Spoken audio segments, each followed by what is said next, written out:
ডুক ডুক ডুক ডুক ডুক ডুক ডুক ডুক না না না না রে নাই না বাসে আপনা থেকা পয়সা পারে। তো ফারিয়া ডুগডুগি বাজাচ্ছে, হ্যাঁ, আর সবগুলি বাদর ইনক্লুডিং আমি, আমরা নাচছি। তো আজকে ফারিয়া, আমি কি ফারিয়ার দিদির জায়গাটা নিয়ে নিলাম? কাকে পম পম বললো অল দ্য বেস্ট আমাদের জন্য, এত ভাবার জন্য? সেটা কি আমি? আমি 2-3 দিন ধরেই বলছিলাম ফারিয়া কাজের লোক রাখ, কাজের লোক রাখ, কাজের লোক রাখ।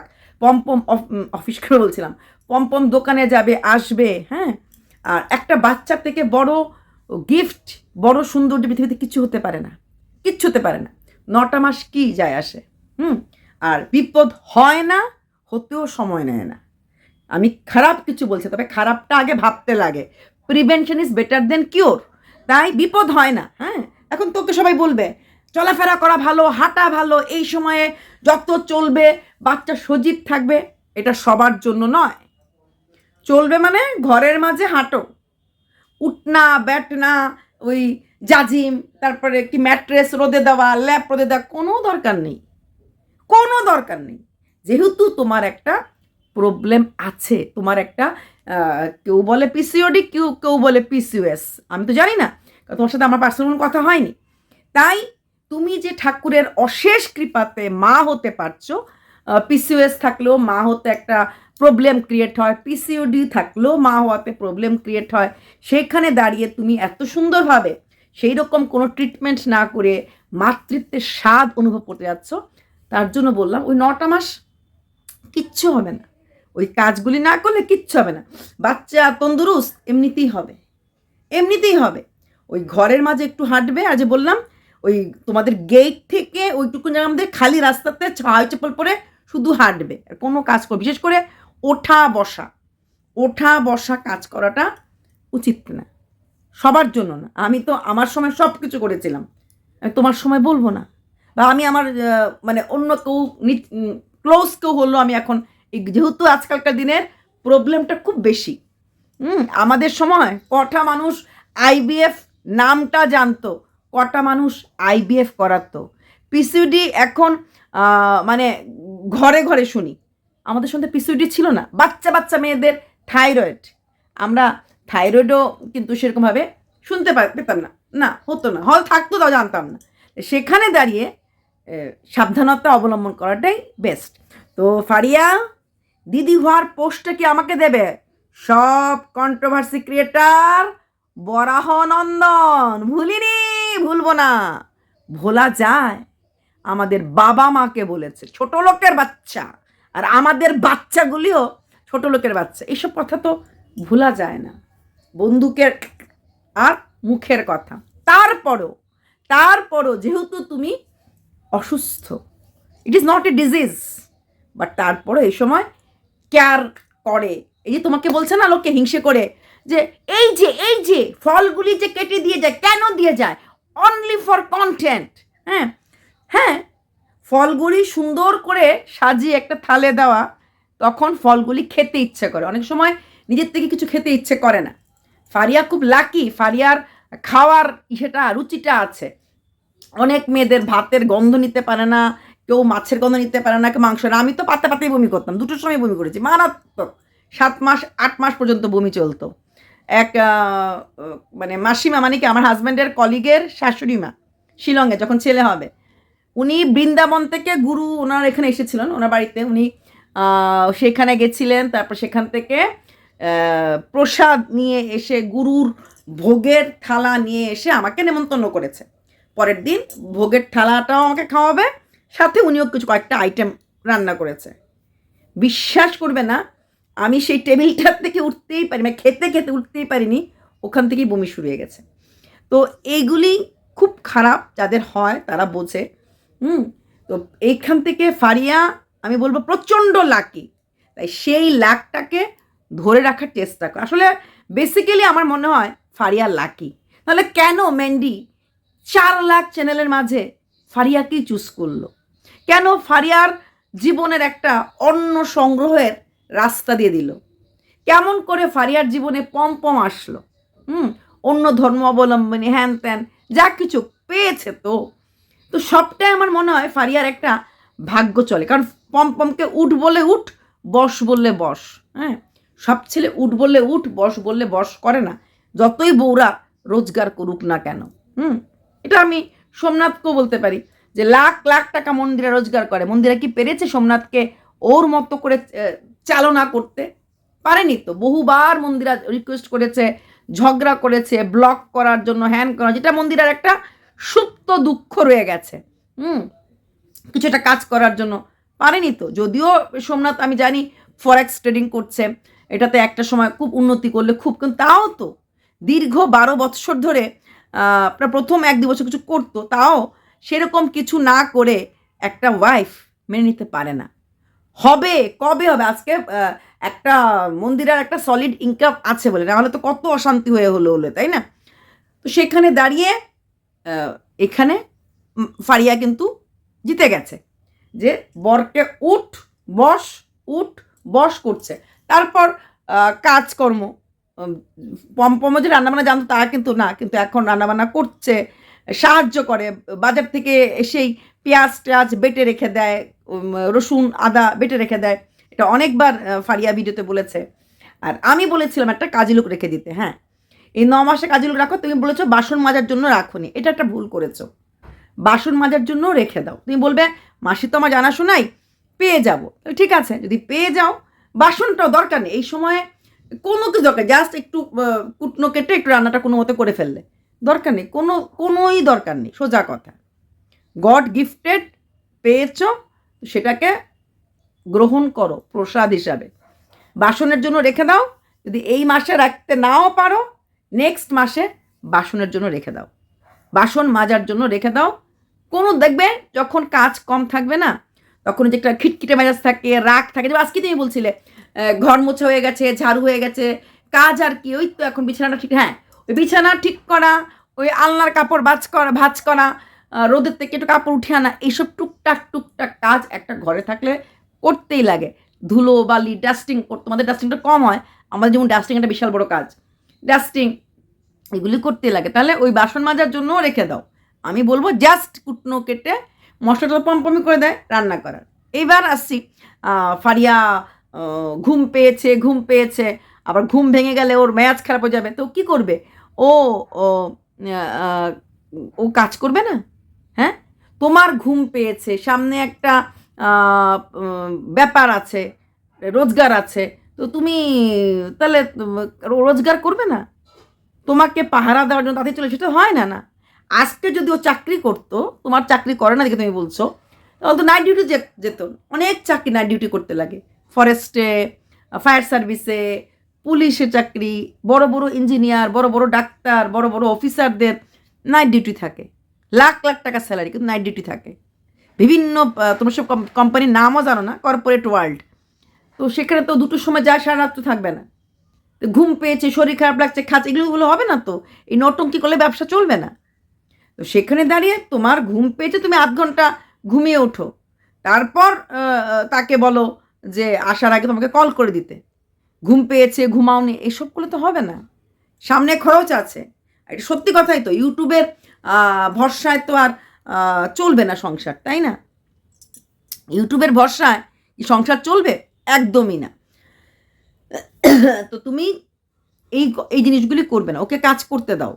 আর রইল বাকি ফারিয়ার মা, গোপন সূত্রে খবর পেলাম খুব শিগগিরই ফারিয়ার মা নাকি ফারিয়াকে গ্রহণ করবে। অ্যাকচুয়ালি খুব শিগগিরই না হোক, নাতি নাতনির মুখ দেখলে পরে, মানে পোতাপতি, মানে নাতি নাতিন যেটাই আসুক না কেন, যেই আসুক না কেন, নাতি বা নাতিন যেই আসুক না কেন, সুদের থেকে নাকি, আসল থেকে নাকি সুদের দাম বেশি, তাহলে ফারিয়ার মা তো গ্রহণ করবেই।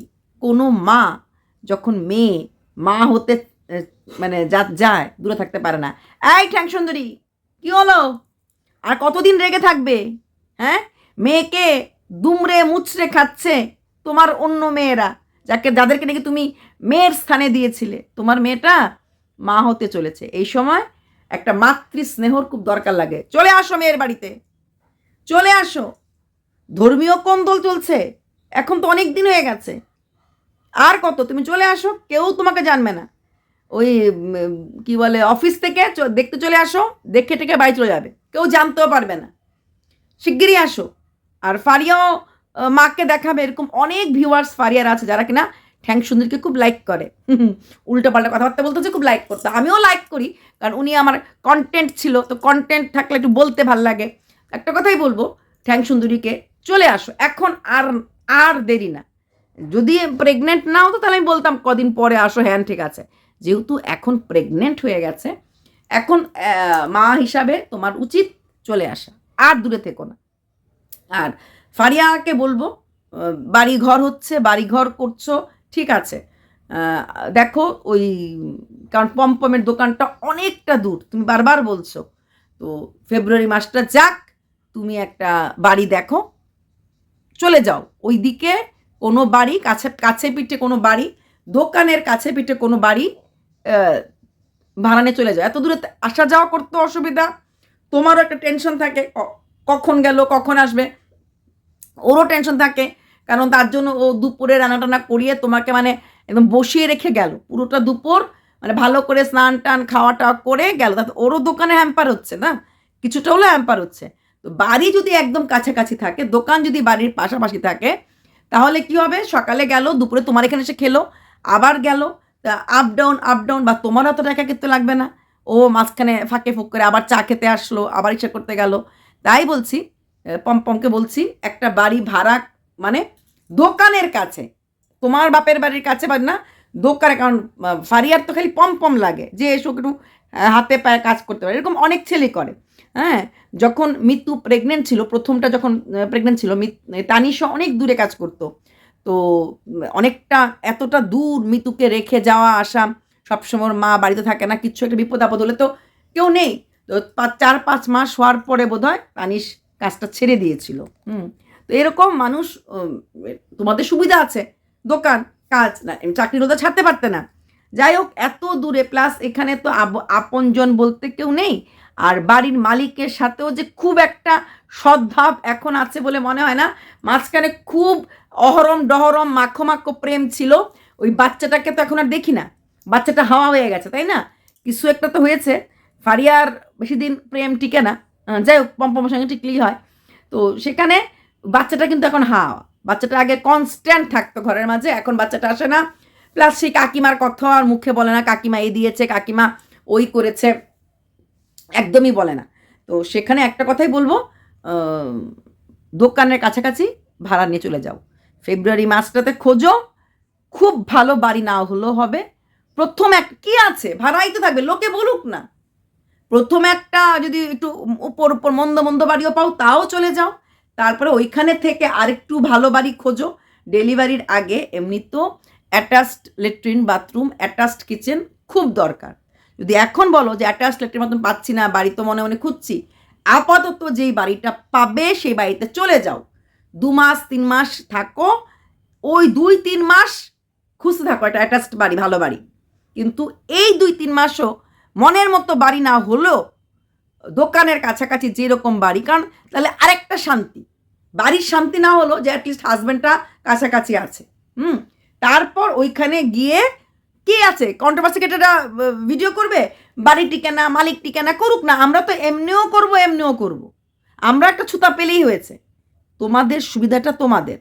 তাই দোকানের কাছে একটা বাড়ি চলে যাও, যদি খুব ভালো বাড়ি না হলেও চলবে, সেই বাড়িতে গিয়ে সেরে আরেকটা ভালো বাড়ি খোঁজো, হ্যাঁ, তারপর সেখানে না হয় হুঙ্গাকে নিয়ে আসবে। দেখো, প্রথম দিনই আমি বলেছিলাম, যখন আমি মানে ব্যাপারটা দেখলাম লাল সেটা, যে ফারিয়া প্রেগনেন্ট, কিছু কিছু ক্রিয়েটাররা না প্রেগনেন্ট না, হ্যান না ত্যান না, ভাউতাবাজি হতে পারে না, মিথ্যা রটনা অনেকে বলেছে, কিন্তু আমি প্রথম দিনই যখন দেখেছি, আমার যখন প্রথম পম ফল এনেছিল, প্রথম দিন এনে দেখাচ্ছিল তোমার এখন দরকার, তখনই আমি বুঝেছি, যেহেতু চারিদিকে আলোড়নটা তখনও পড়েনি, আমি কিন্তু তখনও বলিনি। তবে আমি এখনও আমার স্ট্যান্ড পয়েন্টে মানে দাঁড়িয়ে আছি, আমার কেন জানি মনে হয় ফারিয়ার 5 মাস হয়নি, ফারিয়ার 5 মাস হয়নি আমার পরিষ্কার। তারপরে যে ডাব খাওয়া হচ্ছে, ডাব খাওয়াটা এই সময় অনেকে ডাব খায়, অনেকে ইচ্ছে করে ডাব খায়, ডাবের গুণাগান থেকেও ডাবের একটা নাকি ব্যাপার আছে, ঠিক আছে, যে ডাব খেলে এটা হয়, ডাব খেলে ওটা হয়, তো ডাব খাওয়া ভালো, যেটা আমি শুনেছি। আমার ছোটো জানা কি প্রচুর ডাব খেয়েছিল। আমার শ্বশুরবাড়িতে প্রচুর নারকেল গাছ আছে, হ্যাঁ, প্রচুর ডাব, মানে সকালে 1 গ্লাস ডাব জল খেত, বিকালে 1 গ্লাস ডাবের জল খেত। তো আমাকে যখন জিজ্ঞেস করলো যে তুমি কি খেয়েছো, যখন মানে আমি বললাম না, আমাদের তখন ওখানে আসামের যেখানে থাকতাম ওখান থেকে ডাবের দোকান অনেক দূর, তো কে ডাব কিনে আনবে, কে এনে কে কাটবে, সবসময় হাজব্যান্ড থাকতো না। ওই যে বললাম ফারিয়া, বলছো সকালে এখন হচ্ছ, আমরা তো ভিন দেশে, আমাদের তো কোনো রিলেটিভও নেই, তার উপরে দেখো ট্যুরে এক দেশ থেকে আরেক দেশ, আর তখন মোবাইলের জমানা ছিলও না, ল্যান্ডলাইন, হ্যাঁ, আর আমার ঘরে তখন ল্যান্ডলাইন ছিল না, আমার নিচের ঘরে ল্যান্ডলাইন ছিল, মানে আমি উপরে থাকতাম, নিচের থাকতো, প্রথমে স্টার্টিংয়ে আমাদের ল্যান্ডলাইন ছিল না, পরে এসেছিল। তো সেখানে দাঁড়িয়ে আমরা কিন্তু সুন্দর এইভাবে বাচ্চা জন্ম দিয়েছি। তাই বললাম, ওই হাজব্যান্ডকে যে পিছু টেনে রাখে না, যেও না, দাঁড়াও, আমার সামনে তুমি, পেছনে তুমি, তাহলে তো হবে না। কি করবে, আমাদের হাজব্যান্ড চাকরি ছেড়ে দেবে? হবে না তো। তো এই অবস্থাতে তো আমরা ওই সময়টাতে, আমি ওইটাই বললাম, ওই সময়টাতে একদম যখন ট্যুরে থাকতো তখন একদমই নড়তাম না। কাজের লোক তো ছিলই, তারপর তখন আরও ভয়ে ভয়ে আরও বেশি নড়তাম না। যদি কিছু হয়, যদি শরীর খারাপ হয়ে যায়, যদি অসুস্থ হয়ে যায়, কি করব, কার কাছে যাব, কাকে গিয়ে বলবো। যদিও জানতো, নিচের মাসিমারা খুব ভালো ছিলেন, তারপরে আমার হাজব্যান্ডের একটা খুব ভালো, আমাদের মানে খুব ফ্যামিলি ফ্রেন্ড ছিল, খুব ভালো ছিল, তো ওরাও জানতো, তো ছিল, এমন না ওদের কাছে চাইলে হেল্প পেতাম, কিন্তু একটা তো অসহায়ত্ব থাকে না, যে নিজের আপন তো কেউ না। ঠাকুর দিলে টাচুড আমার দরকার পড়েনি, বাট ছিলাম ওই রকম একদম নিঃসঙ্গ সাথে, মানে নিঃসঙ্গ মানে লোক তো চারিদিকেই আছে, ওই যে বলে না, water everywhere, not a single drop to drink, চারিদিকে জল, কিন্তু জল লোক তো চারিদিকে, অফিস কলিগরা আছে, এরাও সবাই জানতো, নিচের মাসিমা খুব একদম মেয়ের মতোই ভালোবাসতো, তারপর আমার অপোজিটে বাড়ির মালিক, মানে মালিক থাকতো, এদিকে আমি বাড়ির মালিক, তো বাড়ির মালিককে বললে কি মালিক সাহায্য করতো, বাট স্টিল একটা কোথায় যে একজন মানুষ, হাজব্যান্ড আর আমাদের ফার্স্ট চাইল্ড, এত কিছু বুঝতামও না, তো দূরে থাকা, তার উপরে ফোনও নেই যে মাকে জিজ্ঞেস করবো, হ্যান করবো ঠ্যান করবো, তা তো না, নিচে ফোন আসতো, মাসিমার করে তখন ফোন আসতো, তো এগুলি কিন্তু আমরা ঝেলেছি। তাই বললাম, অভিজ্ঞতা মানুষকে অনেক বড় করে দেয়, অনেক বড় করে দেয়। তোমরা যে ভাবো না একটা আদেকলামি দেখাও, তারপরেও বলবো, ওই যখন হাজব্যান্ড ট্যুরে থাকতো ওই টাইমটাতে, তখন একদম আরামসে আমি খাটে বসে থাকতাম, কারণ একটাই কথা ছিল, আমাকে সুস্থ থাকতে হবে, আমাকে ভালো থাকতে হবে। হ্যাঁ, তোমরা তো অনেকটা ম্যাচিওরড, অনেকটা পরিপক্ক, হ্যাঁ, আমাদের বয়স তোমাদের মতো হলো পরিপক্কতা ছিল না, যে একটা ফার্স্ট বাচ্চা কিছু হয়ে গেলে বাচ্চা হতে অসুবিধা হয়, না হওয়ার চান্স থাকে, এইগুলি তো অনেক পরে বুঝেছি, ড্যাং ড্যাং ড্যাং করে তো মা হয়ে গেছি, হ্যাঁ, অনেক পরে এগুলি, যে প্রথম বাচ্চা নষ্ট করতে নেই, প্রথম বাচ্চা নষ্ট, মানে মিসক্যারেজ হলে, ইসে হলে কষ্ট হয়, এগুলি কিন্তু অনেক পরে বুঝেছি, ঠিক আছে, একদম ডক ডক করে প্রথমেই কিন্তু বুঝি নাই, তাই তার জন্যই বললাম, তো ওইটুকুন বুঝতাম সুস্থ থাকতে লাগবে, খেতে পারতাম না, বমি করতাম, এগুলো হ্যান্ডেল করতে লাগবে না, বমি করতাম তো কী করবে, কাজের লোক কী করতে, কাজের লোক তো আমার আর ইসে করবে না, মানে বমিটা আটকাতে পারবে না, তো এগুলি মেনে নিতে লাগবে, সেখান দিয়ে তুমি খুব লাকি। আর একটা কথা ফারিয়া, তুমি দেখিয়ে দেখিয়ে খাচ্ছিলে আজকে, এটা ভালো না। না না, এমনিতে নর্মালি তোমরা ভাত খাও, তরকারি খাও, দেখাও, ঠিক আছে, তুমি যে কি পেঁয়াজ পাকোড়া খাচ্ছিলে, এইভাবে এই সময়টাতে দেখাতে নেই। হ্যাঁ, আমরা সবাই পেঁয়াজ পাকোড়া এমনি নর্মালি তুমি খাও না, প্রেগনেন্সি ছাড়া তুমি এমনিতে দেখিয়ে খাও, ভাতটার ঠিক আছে, কিন্তু পেঁয়াজ পাকোড়াতে না অনেক সময় বলে, যেটা শুনেছি, প্রচুর নিয়ম, তোমার শাশুড়ি মাকে জিজ্ঞেস করে দেখো কত নিয়ম থাকে, এই সময়টা মানতে লাগে, আর এখনকার দিনে মানে না বেশি, তার জন্যই বোধহয় প্রবলেমটাও বেশি। তবে একটা কথা বলবো, আমি ভীষণ খুশি হয়েছি তুমি যে মা হতে চলেছো। পৃথিবীর যে কোনো মেয়ে, হ্যাঁ, মা হলে আমি খুব খুশি হই। তোমার সুদিদি ভাইকে নিয়ে প্রচুর ভিডিও লোকে করেছে, আমিও তোমার সুদিদি ভাইকে নিয়ে নেগেটিভ ভিডিও প্রচুর করেছি, তো সুদিদি ভাইকে আমি ভালোই বেসেছিলাম ওর ওই জায়গা নিয়ে লোকে কথা বলে, জিনিসটা আমার কাছে পাপিষ্ট মনের লাগে, যারা ওই জায়গা নিয়ে কখনো কথা বলে, ঠিক আছে। আর ওর কাছে আমি এসেছিলাম, ও নিজেও জানে, ওর সাথে তো আমার ও নিজেও জানে আমি ওকে ওই জায়গাটার জন্য কত আশীর্বাদ দিয়েছি অফ ক্যামেরাতে। তাই একটা মেয়ের এই জায়গাটা, তোমাকে নিয়ে নেগেটিভ ভিডিও করব, পাপি পেট কা সাওয়াল, কিন্তু ওই রাফলি করব না। আর তোমার কমেন্ট বক্সে অনেকে লিখেছে যে বাইকে চলা বন্ধ করো, তুমি একদম বাইকে উঠো না, বাইকে ওঠা, শ্বশুরবাড়ি যাওয়া, আপ ডাউন লোক দেখানোর জন্য যেও না। যদি মনে করো অটো বা উবের কোনো গাড়ি বুক করে যেতে পারবে তবেই যেও। কন্ট্রোভার্সি ক্রিয়েটার আমরা তো সব সময় বলবো, সব সময় আমাদের কাজ বলা। তো আমাদের কাজের জন্য তুমি কি তোমার জীবনটা নষ্ট করবে? এই বাইকে ঘোরাঘুরি করো না। হ্যাঁ, এরকম মূর্খের মতো কাজ আমি নিজে প্রচুর করেছি। যে বললাম বেশি বয়স ছিল না, এত কিছু। শিলং যাব, প্রথম প্রেগনেন্সি, এত বুঝিও নি, শিলং চলে গেছিলাম। কত বড় ভুল করেছিলাম, ঠাকুরের অশেষ কৃপায় আমার যে কিছু হয়নি। শিলং চলে গেছি বাই রোড, তখন আসাম শিলংয়ের রাস্তা ছিল এইটুকুন। এই ঘুরতে ভালোবাসি, হাজব্যান্ড যখন যেখানে ট্যুরে যায় চলে যায়, এখনও দেখছো, তখনও করেছি। তখন ছিল প্রেগনেন্সির ফার্স্ট মান্থ। কত বড় ভুল, কিচ্ছু হয়নি, অশেষ কৃপা। প্রচণ্ড পেটে ব্যথা হয়েছিল, কিন্তু কোনো ঠাকুরের কোনো ক্ষতি হয়নি। ডাক্তারের কাছে যখন গেছি, ডাক্তার আমাকে বকে রাখেনি, আসলে বুঝতেই পারিনি। ওষুধ খাচ্ছি, কোনো রকম প্রবলেম নেই, কিচ্ছু নেই, চলো, চলে গেছি। কিন্তু গুয়াহাটি, মানে আমি তো গুয়াহাটি থাকতাম না, একটা বঙ্গাইগাঁও থেকে শিলং অনেকটা রাস্তা। তো বলে চলো গাড়িতে যাচ্ছি, তো কী আছে। কিন্তু এটা যে এতটা জার্নি, এই 8 ঘন্টা, তখন রাস্তা এত হাইওয়ে হয়নি, এই 8-9 ঘন্টা বাইরে থেকে বোধহয় বেশি হবে। এই জার্নিটা ফার্স্ট মান্থে করাটা খুব অন্যায়। জানি না, বুঝি না, চলে গেছি, কি আছে, লোকাল ঘুরি, কিছু হয় না। তো গাড়িতে গেলে আবার কিসে, গাড়িতেই তো গেছি, সুমোতে গেছি, কিন্তু ওই জার্নিটাও খারাপ। জানতাম না, বুঝতাম না, চলে গেছি। পরে এসে যেই পেটে ব্যথা, তখন তো কি কান্না, তখন ভেবেছি কি জানি থাকবে কি না। তবে ডাক্তার বলেছে by God grace everything is all right.